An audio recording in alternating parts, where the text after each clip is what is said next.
Hello, everyone. Welcome. You're seeing a different face today on the Latino Health Collaborative startup.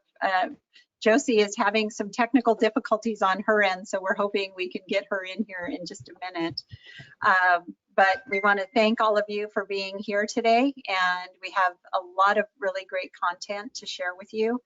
So we want to be able to get started. And so our first guest today, as you know, and Jesus, do we also have translation happening today or no today? To my understanding, I believe we do.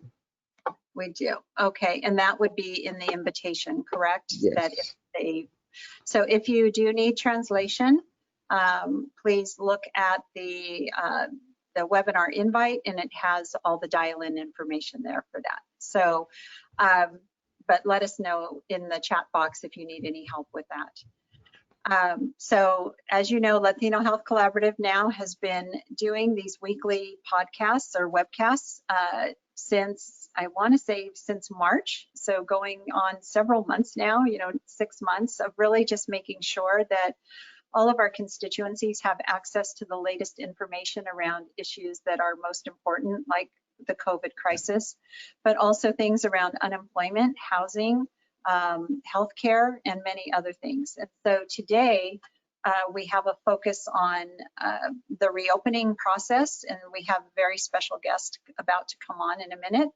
And then we also have more information about accessing critical services for those who need them at home.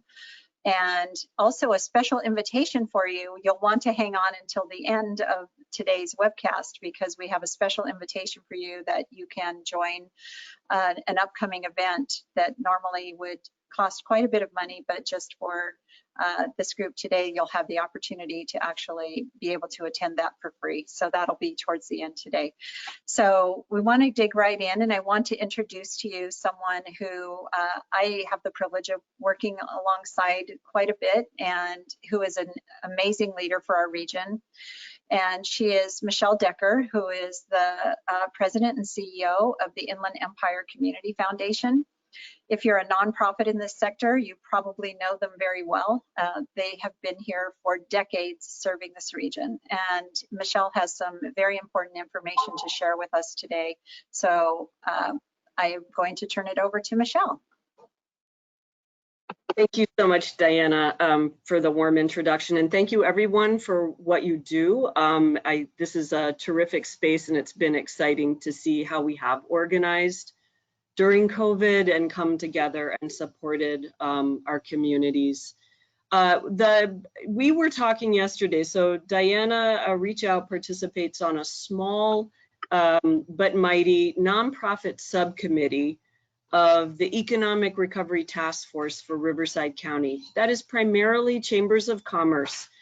And as they pulled together to give advice to the Board of Supervisors on reopening and recovery, they realized they were missing nonprofit voice, and they were also missing labor voice. So they invited me as the representative through the foundation, and they invited Ricardo Cisneros from Inland Empire Labor Council. And we've been meeting since early March. And one of the results of participating on that has been the $5 million that Riverside County received, or that the Board of Supervisors provided through CARES Act funding for nonprofit assistance. We now have a parallel from San Bernardino of another $5 million that's going to have to get out the door very quickly, because this closes at the end of the month. But I think we saw some results. Another part of this, though, has also been just the discussions about recovery, and that's really what I want to elevate today. And I think there may be 2 or 3 specific things to share. One, as we've all lived through this, we shut down, we're doing better, we reopen, we're doing badly, we're having surges in cases. And who's getting affected? Our Latino population, our essential workers, our African-American population, our Pacific Islander communities, at really disproportionate rates, right? So we're closing back down, and the governor is putting in more orders to close back down. But within the business community, it's been this just fractious debate. And Riverside County has pushed back against the state or tried to renegotiate with the state on reopening. And that gets us sort of to this moment where we also have now, if it hasn't dropped, I don't think it's dropped, Diana, but the state is putting a health equity lens into our COVID recovery. And this is really important. And I give a lot of credit to the governor for flagging and understanding this, that those who are suffering the most, in fact, are where we should focus to get those suffering the most comparable to, and in this case, the measurement is in quartiles, but we should pay attention to that. And if we can't pay attention to that, and if we can't do better with those most vulnerable and most suffering in our communities, then guess what? We don't move into the next phase of reopening. So San Bernardino is in the purple phase, Riverside is in the red phase, the next phase is orange. So very new intentional work and messaging and support and investments will need to happen to move into the orange phase. And you can, Diane, I should probably put more up here, or I can send more material to you to get out to folks. The Board of Supervisors in Riverside County on October 6th, and we all have so much going on, but they're going to look at Supervisor Hewitt's proposal for a reopening plan that would be very aggressive, provide more local control to the county. And I just would encourage, if you're paying attention to that Board of Supervisors meeting, we really can't afford it. We can't afford to keep confusing our communities. We can't afford to politicize our public health. And so I just want you to know that that vote happens, or that discussion will happen on October 6th.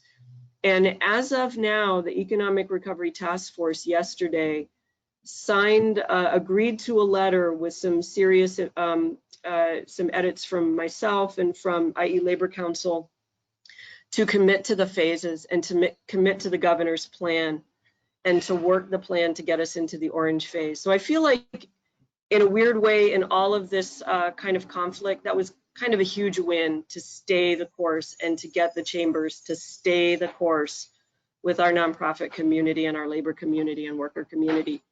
So Diana, I don't have any more. I think that's what I want to share. Thank you for the time. And if there are any questions or anything else, I can, if I didn't answer anything.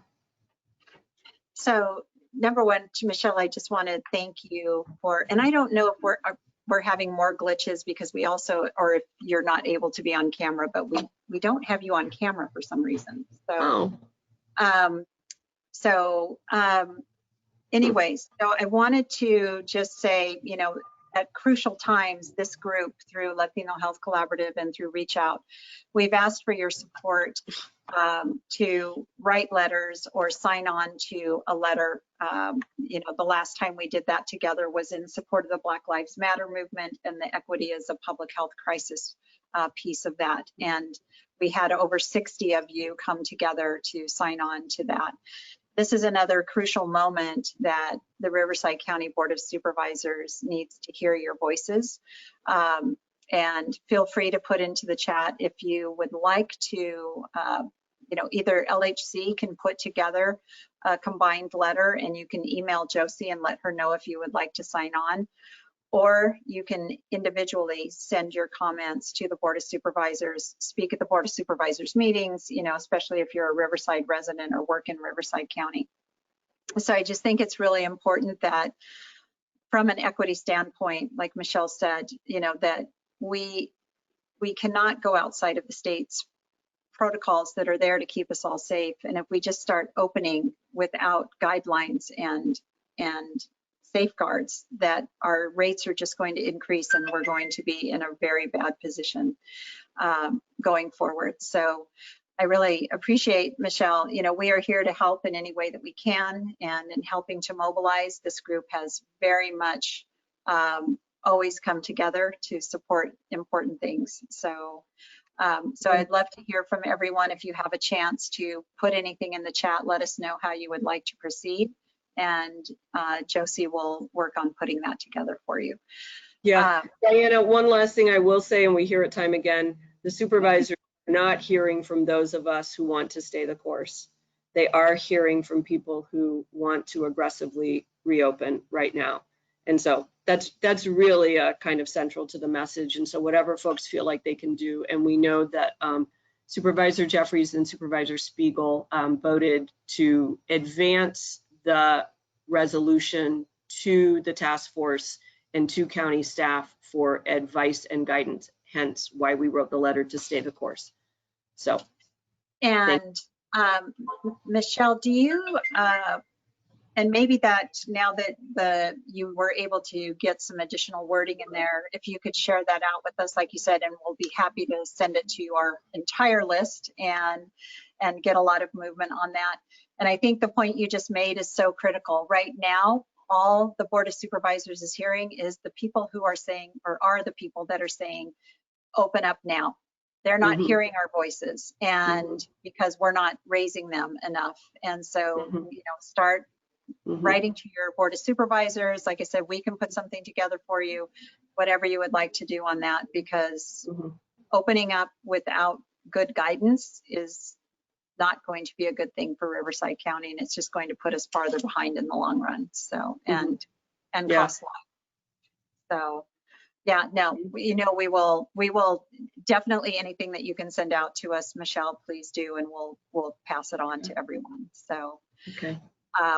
Thank you so much for making time. I know it was a squeeze in to get you this morning to talk about this, or this afternoon. So thank you so much for making the time. And this is a hugely serious issue for Riverside County. So yes, and equity, also health equity for San Bernardino. I mean, we got to. We do need to try to help businesses open safely to get to the red phase. That would be helpful. So, all right. Well, thank you so much. And I'm going to X out of here.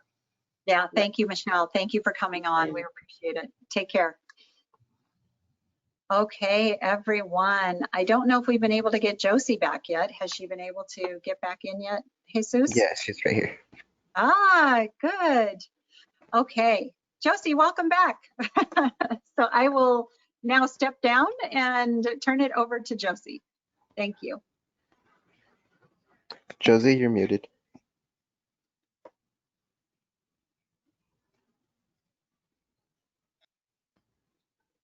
Welcome, everybody. Thank you for waiting for me, and I apologize again. I don't know what's going on with my internet, but I want to welcome our next speakers. So we have Wendy Koifman and Rita Cruz that they are going to be presenting to us. We have also another speaker, Susan Gomez, that she'll be announcing a conference that they're putting on together, but she'll be after our next speakers. So I want to welcome Wendy and Rita, and they're going to come and give us a good presentation and a lot of good information that they are bringing us today. So welcome, Wendy and Rita. You guys, you have the floor, and you guys can continue with your presentation. Thank you. Good morning, everyone. Good morning. Give me just Yes, we can hear you. Give me just one moment to figure out my screen sharing here so that you can all see my PowerPoint presentation. One moment, please.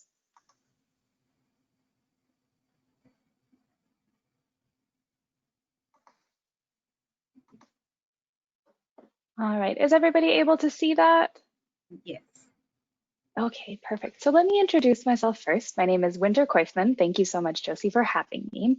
And I work with Latino Health Group, and I'm here today to talk about the Health Homes program. So my presentation will be presented in English and in Spanish, courtesy of my colleague, Rita Cruz Gallegos. So everything that I go over in English, Rita is going to go over in Spanish as well. So to let you know who we are, Latino Health Group has a unique relationship with the state where we are able to offer free educational outreach about the Health Homes program.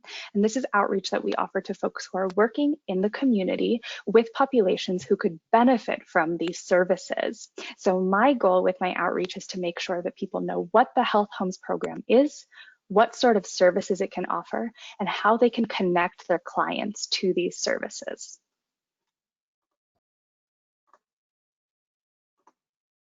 All right, so firstly, what is the Health Homes program, or the HHP? This is a managed care Medi-Cal benefit. So this works a little bit like transportation services or like Denti-Cal benefits, where this is a part of the services that you can get as a part of your Medi-Cal coverage. And the services offered by the Health Homes program are intensive care coordination and case management. These are services that are done through the work of a care team and a care coordinator, and their purpose is to help people navigate through the healthcare system more effectively. So do things like talk to their primary care doctors, get referrals to needed services, or get help with things like transportation or medication refills. So this is a team approach to helping people get the care that they need. And what really makes the program unique is the population that we serve. So we're looking to serve folks who have very high needs, who have chronic physical conditions, who have multiple diagnoses, and who are high utilizers of services. So folks who are frequently in the emergency room or frequently hospitalized and who need additional support in order to manage their health care. So the purpose of this program is to offer that support to the people who need it most. So if somebody joins the Health Homes program, all of their existing benefits will stay the same. So if they have IEHP or Molina, and that's how they get their Medi-Cal, they can keep seeing all of their doctors, they stay enrolled in their plan, and they can access all of the care that they are used to accessing through Medi-Cal. They just get additional services on top of those. And if they join the Health Homes program, there's no cost. It's totally free, and it's included as a part of their Medi-Cal benefits. And I'll also talk to you about the service delivery model of the Health Homes program, which is done through CBCMEs, or community-based care management entities. But before I do that, I'll introduce my colleague, Rita Cruz Gallegos, to go over the same information in Spanish. And Rita, are you able to unmute yourself? Yes. Can you hear me? Yes. Muy buenas tardes. Muchísimas gracias por darnos la oportunidad de traer esta información tan importante a la comunidad que ustedes representan. Mi compañera Winter Koifman y yo trabajamos para la agencia de Latino Health Group. Nosotros representamos al Departamento de Salubridad del Estado de California y nuestro rol es traerles información, divulgar información educativa sobre el programa de casas de salud. Entonces, durante esta presentación vamos a darles información qué es el programa de casas de salud, o por sus siglas en inglés se dice HHP. El programa de casas de salud es un beneficio de Medi-Cal de atención administrada, así como Denti-Cal o el transporte médico que no es urgente, que son beneficios proporcionados y se pagan primordialmente por Medi-Cal. El programa de casas de salud proporciona servicios de coordinación y administración de la atención a sus miembros a través del trabajo de un equipo de atención y coordinación de la atención médica. Este equipo trabaja para coordinar entre la salud física, la salud de comportamiento y las necesidades de servicios sociales de un miembro. Lo que hace que el programa de casas de salud sea único es la población a la que sirve. Este programa busca servir a los beneficiarios de Medi-Cal de mayor necesidad que son diagnosticados con condiciones crónicas elegibles y que cumplen con ciertos criterios de agudeza específicos. Estamos buscando en un promedio de 3 a 5% de los usuarios de este servicio. Gente que vemos atrapada en un ciclo de puerta giratoria del sistema de salud. Gente que está accediendo a la atención, tal vez a través de repetidas visitas a las salas de emergencias o de urgencias, repetidas estancias en el hospital, pero aunque están accediendo a la atención médica a través de Medi-Cal, esta atención no se está traduciendo en un mejor resultado de salud, sino que todo tal vez sigue igual. Y vemos que esta población tiene ciertas necesidades que no están siendo satisfechas por los servicios médicos que están recibiendo, que necesitan ser satisfechas fuera de las oficinas de un proveedor. Por lo tanto, este programa, Casas de Salud, busca cerrar esa brecha. descubrir cuáles son esas necesidades que no están siendo satisfechas y a través del trabajo del equipo de atención, llenar esas necesidades conectando al miembro con los servicios apropiados, ya sea que se trate de navegación de vivienda, referencias de servicios sociales, transporte u otros servicios que el miembro pueda necesitar. Next. Los miembros se mantienen inscritos en su plan de atención administrada o por sus siglas en inglés. Tenemos muchas siglas, así es de que todos vamos a aprender. Y esta información también se va a compartir con Josie para que tal vez ella pueda divulgar esta información. Así es de que si no tienen papel y pluma para apuntar, nosotros les vamos a dar la información. Las siglas en inglés de este plan es MCP. Los miembros se mantienen inscritos en este plan de medical y continúan viendo a sus mismos médicos, pero ahora pueden tener acceso a una capa adicional de apoyo. Los miembros reciben servicios sin costo alguno. Este programa es gratuito como parte de sus beneficios de medical. Las entidades de gestión de atención basadas en la comunidad o la CBCME son las principales responsables de la prestación de servicios del programa de casas de salud.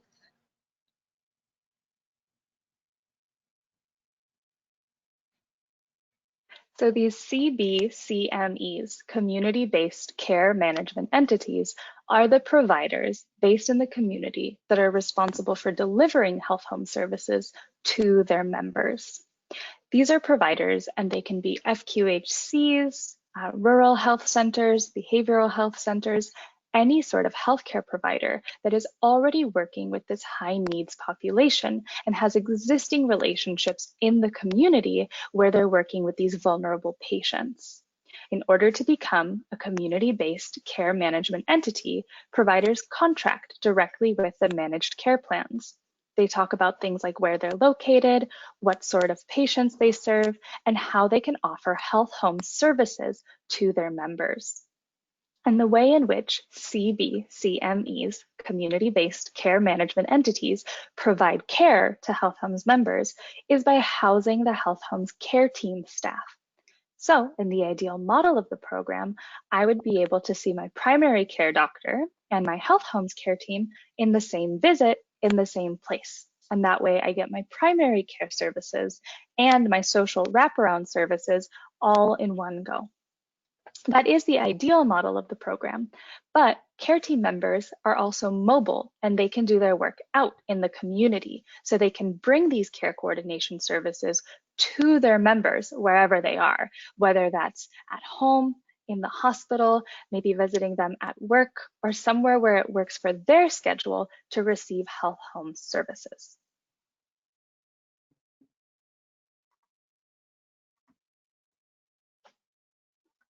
Las entidades de gestión de cuidados basados en la comunidad pueden ser clínicas comunitarias o esas entidades que ofrecen servicios a bajo costo. Los CBCME son la única entidad comunitaria con responsabilidad en coordinación con el plan médico de Medical para garantizar que los miembros de este programa reciban los servicios que se ofrecen. En la mayoría de los casos, el CBCME, la clínica comunitaria, es el proveedor de atención primaria asignado, o el doctor de cabecera, como lo conocemos más comúnmente, asignado por el plan de medical del miembro, como una clínica o una práctica comunitaria que atiende a un gran volumen de miembros elegibles para este programa. Este equipo es movible. O sea, la persona, el miembro no tiene que ir a este equipo. Este equipo es flexible y puede venir a la casa del miembro o reunirse con el miembro en donde le sea más conveniente.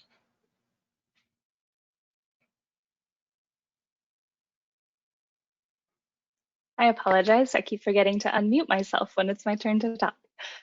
So every member of the Health Homes program has access to a care team. And these are the staff members responsible for delivering health home services to each member. Each care team has at least 3 staff members. And the first of these is a care coordinator. A care coordinator has the most direct access to every Health Homes member, and they're responsible for offering direct support. They're there to offer any questions a member might have, help them communicate to their providers, give them referrals to other social services, and make sure that they have all of the support that they need to maintain their health. This can be things like arranging transportation services, finding prescription refills, and making sure that they're getting services in a language that they can understand.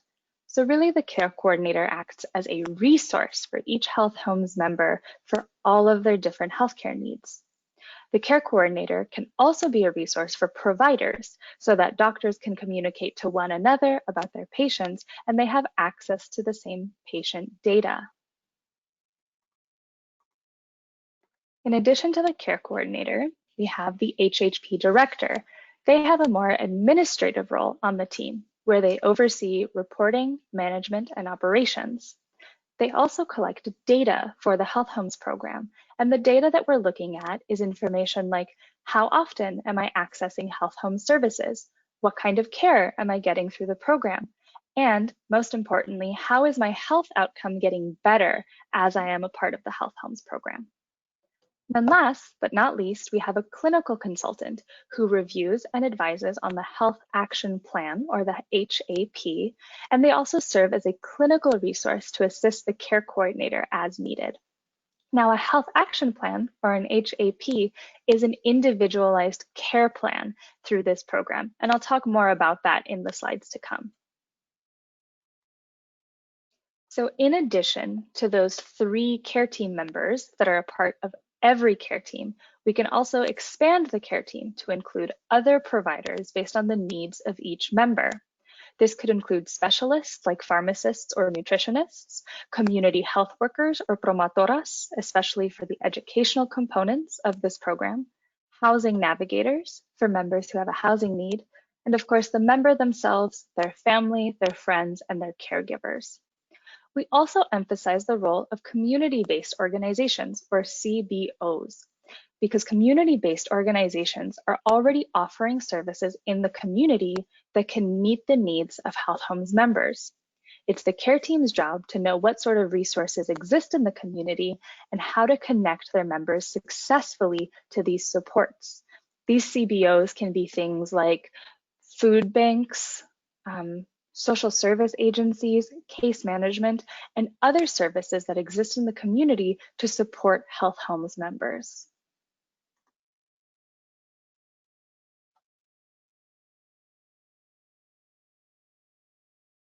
And now I unmuted myself, sorry. El equipo de cuidado básico puede incluir a personas del plan médico o de la clínica comunitaria. Usualmente son 3 personas que están a cargo del programa para el paciente. Primeramente es el coordinador de cuidados. ¿Y qué es el coordinador de cuidados? Esta persona supervisa el programa este programa y la implementación del plan de acción de salud para el beneficiario. Ayuda a conectar a sus miembros con los servicios necesarios, incluyendo la organización de transporte o tal vez necesiten saber cuál es su próxima cita con el doctor o ir a recoger su medicina a la farmacia.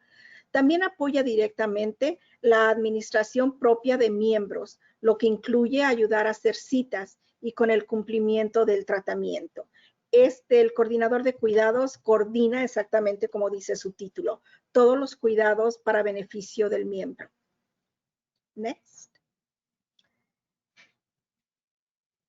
También la segunda persona muy importante dentro de este equipo, digamos, es el director de este programa. Esta persona es básicamente más a nivel administrativo. Supervisa la administración y operación del equipo y supervisa los informes médicos para el equipo, que incluye las medidas de calidad. Es muy importante el rol de esta persona porque en realidad supervisa exactamente qué es lo que se necesita, qué está trabajando, qué no está trabajando dentro de este programa. Y el consultor médico, el consultor clínico, es da sus opiniones y consejos sobre el plan para beneficio del beneficiario y sirve como recurso clínico y ayuda al coordinador de atención según sea necesario. Miembros adicionales del equipo de atención están determinados por las necesidades y deseos del miembro. Por ejemplo, tal vez el miembro pueda o quiera incluir a algún familiar dentro de este equipo y puede hacerlo. Puede incluir a su farmacéutico, a su nutricionista o otros especialistas que el paciente se sienta a gusto, que sean o formen parte de este equipo que va a delinear cuál servicio a seguir para beneficio del miembro. Trabajadores de salud comunitaria, como promotoras de salud, navegador de vivienda, o tal vez algún miembro de la familia o otros cuidadores que le ayudan a la persona a mantenerse saludable. Organizaciones de base comunitaria. El equipo de atención identifica y trabaja con los servicios comunitarios y sociales que ya existen para los miembros. Este equipo de atención ayuda a identificar las necesidades que no están siendo satisfechas y conecta a los miembros con organizaciones comunitarias sin fines de lucro que brindan servicios comunitarios y sociales. Tal vez les puedan referir a un programa donde les puedan traer comida caliente a su casa o donde el miembro pueda ir a buscar comida como bancos de comida en la comunidad.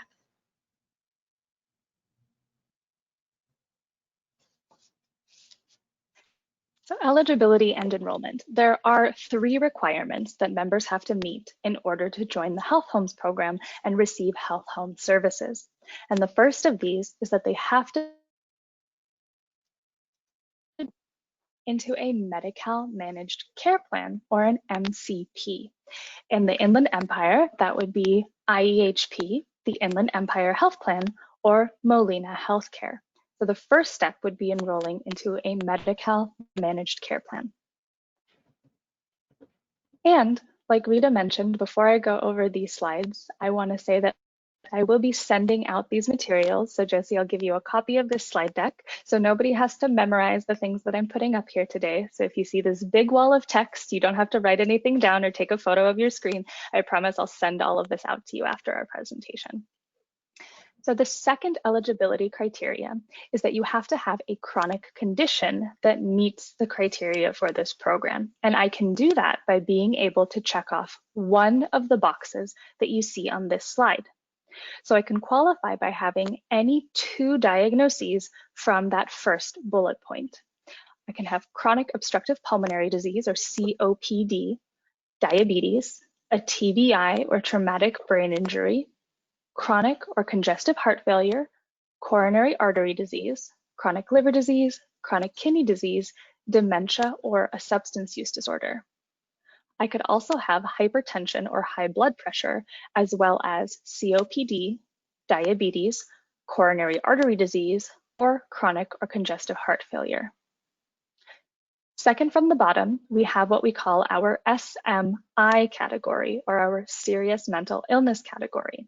And the qualifying diagnoses are major depressive disorder, bipolar disorder, or psychotic disorders, including schizophrenia.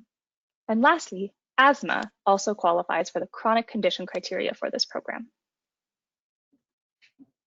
So once I am a member of a managed care plan and I meet the chronic condition criteria for the Health Homes program, I also have to meet one of these acuity or complexity criteria.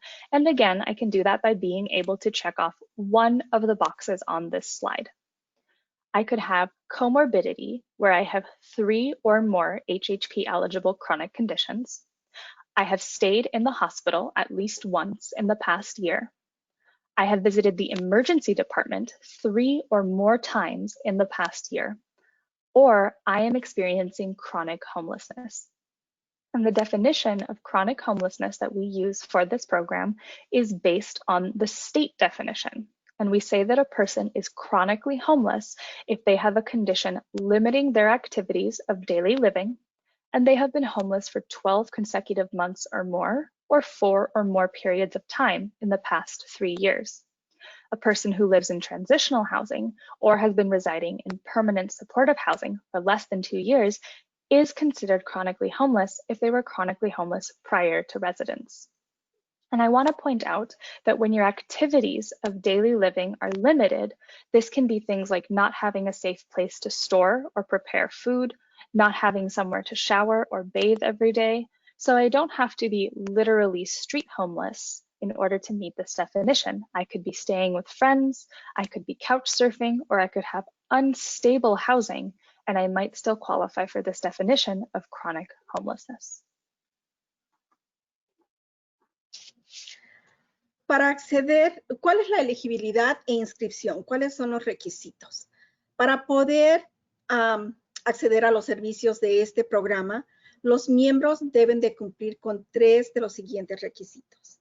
Antes de eso, les quiero recordar que los planes que participan, los planes médicos en el Valle Imperial, es el Inland Empire Health Plan, o el plan que tiene el corazoncito rojo, y el grupo, el plan médico de Molina. Los miembros, para poder participar, deben estar inscritos en uno de estos planes de salud de atención administrada de Medical, los 2 que les acabo de mencionar. Los miembros de pago por servicio, o como sus siglas en inglés indican, el FFS, que cumplen con ciertos criterios de elegibilidad para este programa, pueden comunicarse con su plan de medical local para obtener información sobre el programa de casas de salud, ver si reúnen los requisitos y inscribirse en el plan si es que desean participar en este programa. Este programa no es mandatorio. Uno tiene que activamente llamar al plan para ver si califica y cumple los requisitos para este programa. El miembro tiene que tener ciertas condiciones crónicas que están determinadas por los códigos ICD-10 especificados.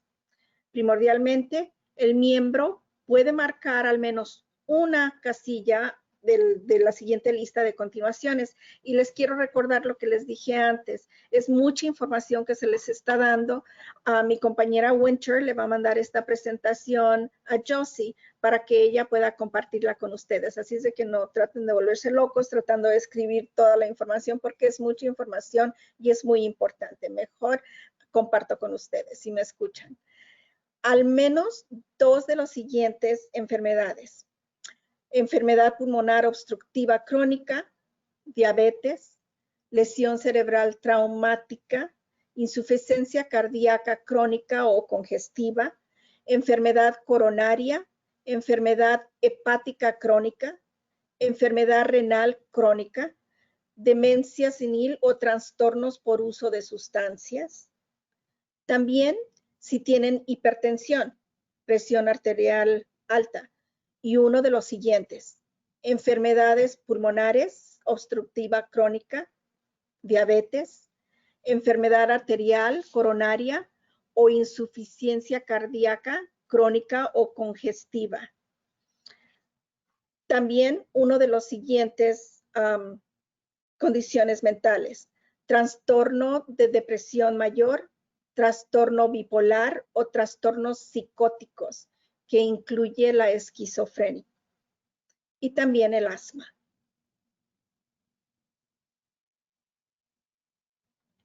El criterio de agudeza de complejidad, el miembro puede marcar, si el miembro puede marcar al menos una casilla de la siguiente lista, es elegible. Si tiene 3 o más de las condiciones crónicas elegibles para el programa de casas de salud. Si ha permanecido en el hospital en el último año. Si ha visitado el departamento de emergencias 3 o más veces en el último año. Y si está experimentando la falta de vivienda crónicamente. La definición de falta de vivienda crónica se coordina junto con la definición del estado de California. Una persona se considera crónicamente sin vivienda si tiene una condición que limita sus actividades de la vida diaria y ha estado sin casa o vivienda por 12 meses consecutivos o más, o 4 o más periodos del tiempo en los últimos 3 años, una persona que vive en una vivienda de transición o tiene residiendo en viviendas de apoyo permanente por menos de 2 años, se considera de forma crónica sin casa o sin vivienda, si estaban crónicamente sin casa o vivienda antes de la residencia. Es importante saber que las actividades, si uno se encuentra en una casa que no es su casa, de paso, solamente están tal vez permaneciendo con un amigo o en un lugar donde no pueda cocinar sus propios alimentos o donde no pueda bañarse, eso se considera, es parte de la definición de falta de vivienda crónica.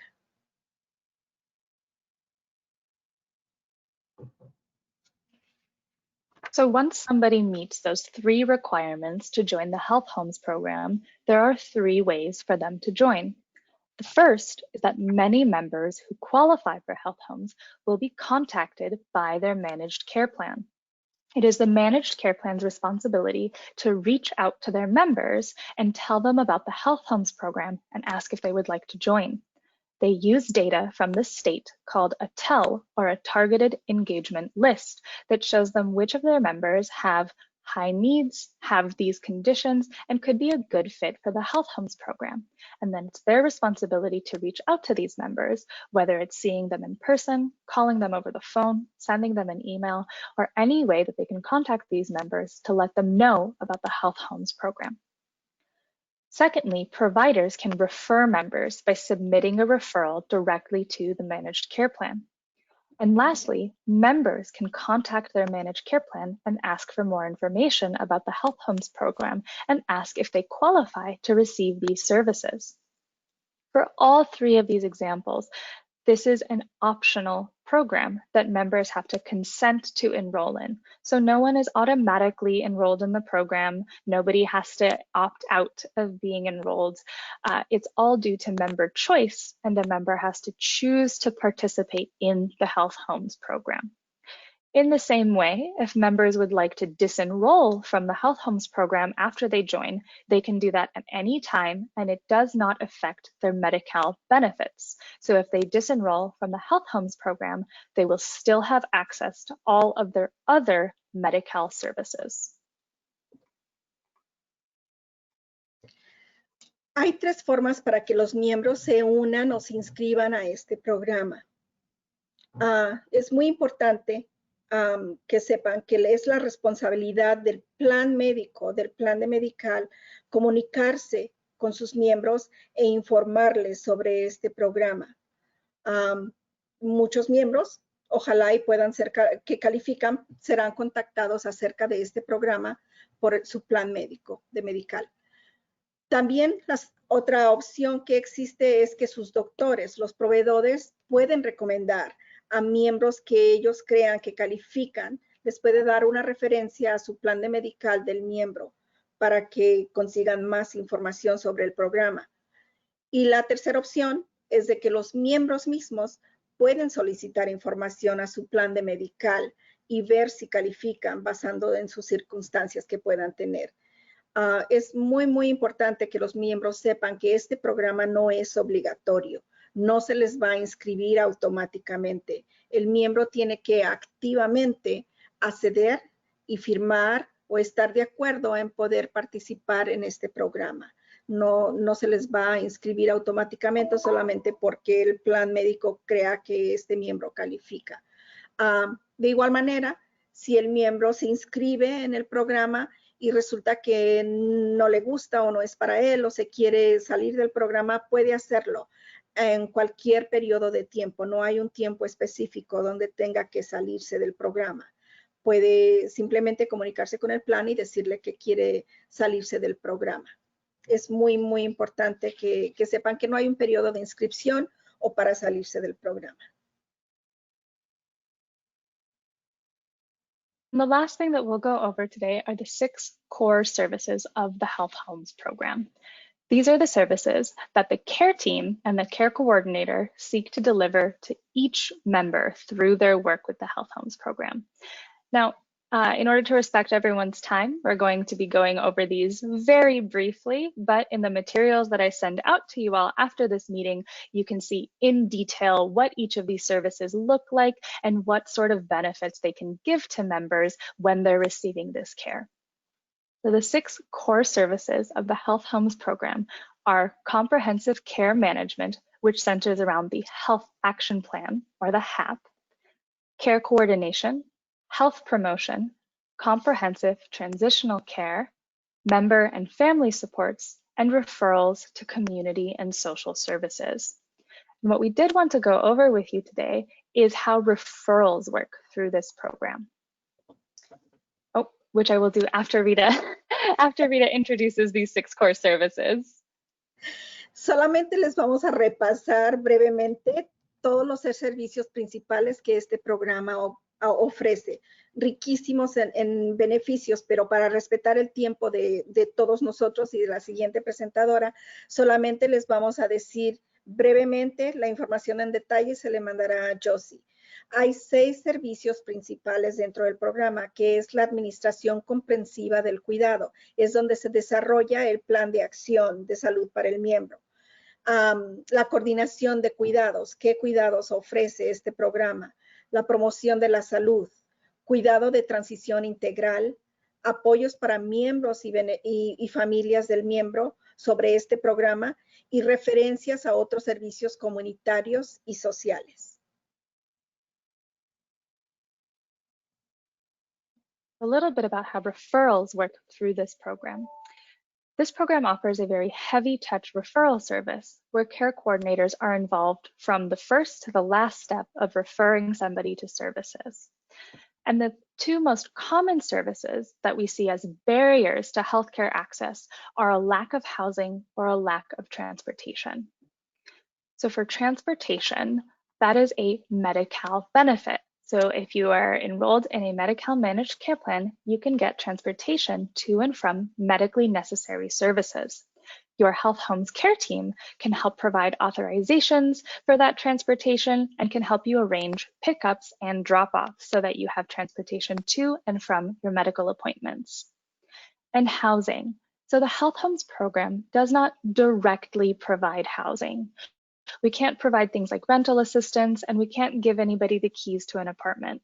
But what we can provide is housing navigation, which are comprehensive supportive services to help people become housed in their communities. This can be things like working with existing housing navigation services or homeless coordination services in the community, keeping an eye on what wait lists are open and what housing is available, helping people send in applications for housing. And then once somebody obtains their housing, we can help them maintain their housing by educating them on what their rights are as a tenant, providing landlord tenancy support classes, and making sure that they can stay housed once they get housing through the program. A través de este programa, como sus siglas en inglés lo indican, el HAP, el equipo de atención desarrolla estrategias para abordar las necesidades de viviendas y transporte del miembro. 2 de los apoyos que se necesitan con más frecuencia bajo este programa son las barreras comunes, como vivienda inconsistente, insegura o inadecuada, transporte inconsistente o poco confiable y barreras financieras. Asimismo, mientras este programa les ayuda con asegurarse que consigan una vivienda, tampoco se les ofrece una llave para un apartamento o se les da dinero para pagar la renta o nada así. Si bien este programa ofrece servicios reales de vivienda o transporte, pero proporciona también ayuda para los miembros a obtener y mantener una vivienda o transporte seguros. Esto incluye servicios de navegación de vivienda, no solo referencias o agencias de vivienda. También les ayuda a organizar el transporte médico que se cubre y se paga por Medi-Cal. Y esto incluye autorizaciones si es que son necesarias y organización de recogidas y devoluciones. ¿Qué quiere decir esto? El coordinador le ayuda a organizar para que vayan por usted a su casa, lo lleven a donde tenga que ir por cuidado médico y lo regresen a su casa.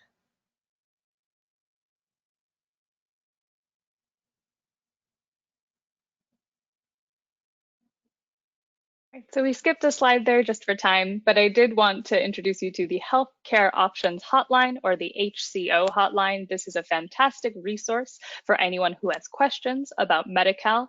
This is a free service that is run by the state, and you can call Monday through Friday, 8 a.m. to 5 p.m. to ask questions about Medi-Cal.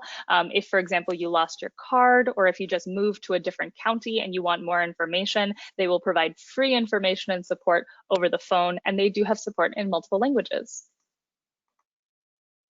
Opciones de atención médica. Les vamos a dar esta información solamente para que ustedes tengan a la mano estos números súper importantísimos para que los miembros puedan llamar. El horario de esta oficina es de lunes a viernes de 8 de la mañana a 5 de la tarde. No trabajan los días festivos. Tienen estos números de teléfono que se le van a pasar a Josie para que ustedes puedan tomar ventaja de toda la información que esta agencia provee.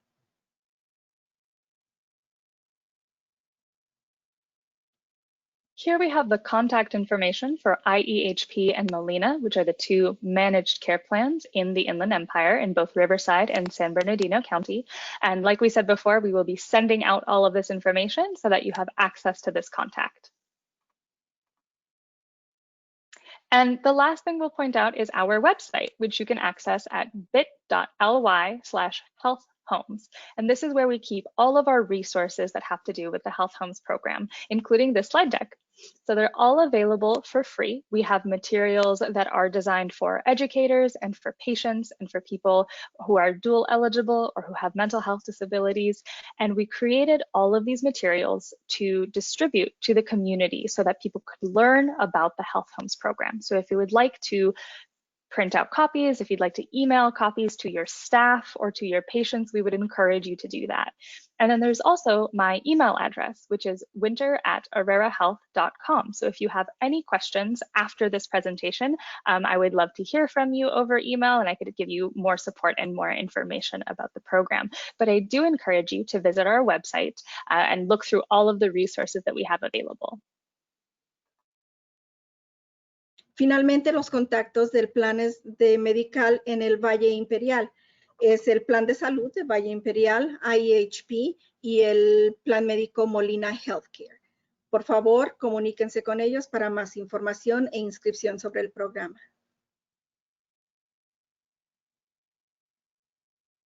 Otros recursos e información que ven en su pantalla, les invitamos a que nos visiten a nuestro sitio web. Hay muchísima información que ustedes pueden tener acceso. Y si tienen programas o preguntas, perdón, después de esta presentación, ahí está el correo electrónico de mi compañera Winter. Escríbanle y ella se comunica con ustedes para darles más información. Les ofrecemos nuestros servicios gratuitos para más presentación a sus agencias sobre este programa.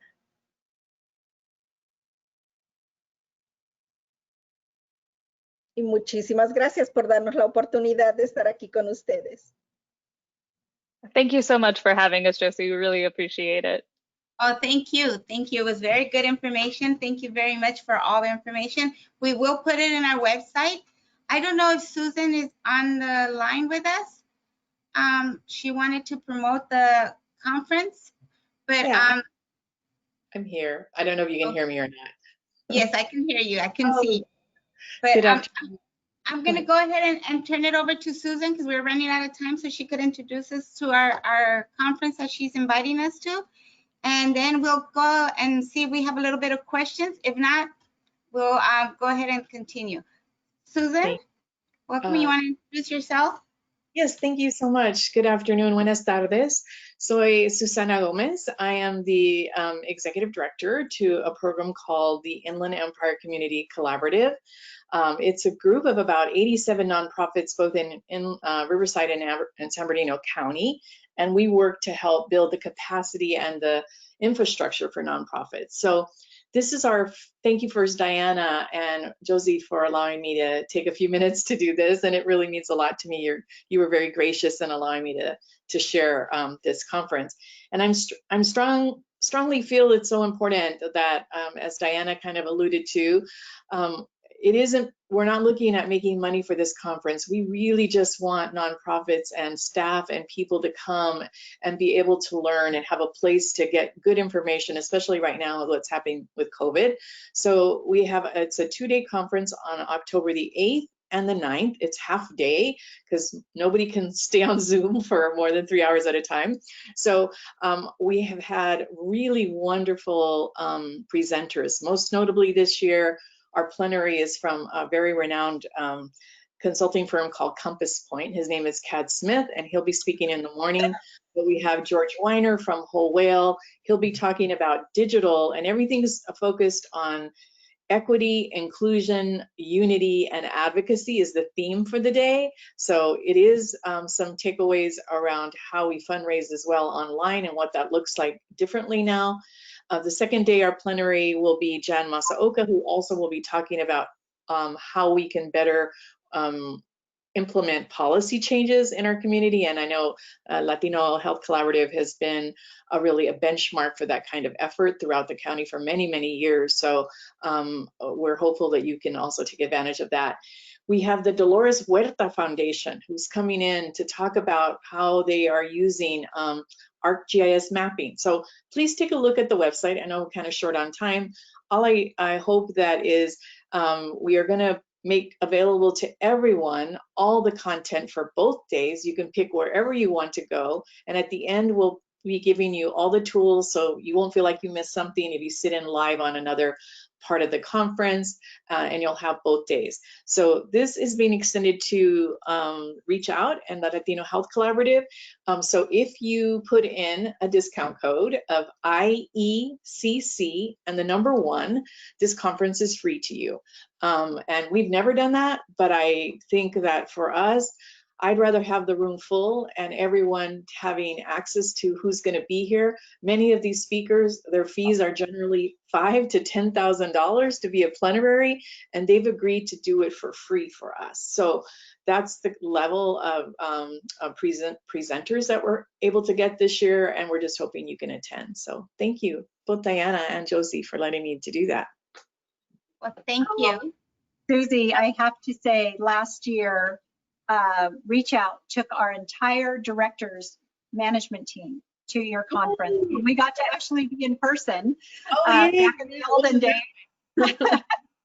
And it was such an amazing event, and we learned so much. And I really recommend, especially this year, Susie has taken so much care to put together a conference with wonderful equity messaging, on the diversity, equity, inclusion, and belonging issues that we all need to be focusing on, not just now, but for many years to come. And so I think this is such an opportunity, and the fact that Susie is making it free for all of you with that code, I just would say, please go, because it's well worth your time. And we're doing the same thing again this year with our directors team, and it's an investment of time, but it's well worth it.